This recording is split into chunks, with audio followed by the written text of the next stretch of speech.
சென்னை சேப்பாக்கத்தில் தமிழக விவசாயிகள் கட்சியின் மாநில தலைவர் கே ராமராஜன் செய்தியாளர்களை சந்தித்தார்.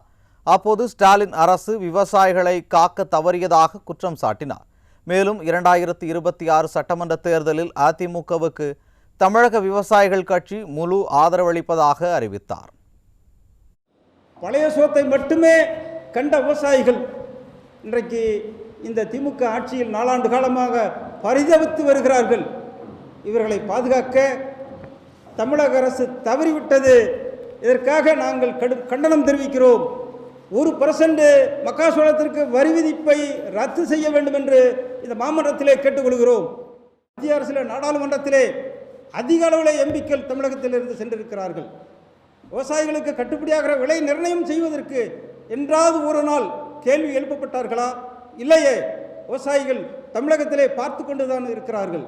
2006 தேர்தல் வரும் பொழுது திமுக அரசுக்கு சரியான பாடம் புகட்டுவார்கள் தமிழக விவசாயிகள், தமிழக மக்கள் அனைவரும் என்பதை தெரிவித்து, தொடர்ந்து தமிழக விவசாயிகள் கட்சி அனைத்து இந்திய அண்ணா திராவிட முன்னேற்ற கழகத்தின் கழக பொதுச் செயலாளர் ஐயா எடப்பாடியார் அவர்கள் ஆட்சியிலே அமர்வதற்கு தமிழக விவசாயிகள் கட்சி தொடர்ந்து ஆதரவளிக்கும், வெற்றி பெறுவார், தமிழக விவசாயிகளை பாதுகாப்பார்கள் என்ற நம்பிக்கையோடு நாங்கள் அனைத்து 234 தொகுதிகளிலும் தமிழக விவசாயிகள் கட்சி ஆதரவளித்து களப்பணி ஆற்றி பிரச்சாரம் செய்து வெற்றிக்கு பாடுபடுவோம் என்பதை இந்த மாமன்றத்தின் மூலமாக தெரிவித்துக் கொள்கிறோம்.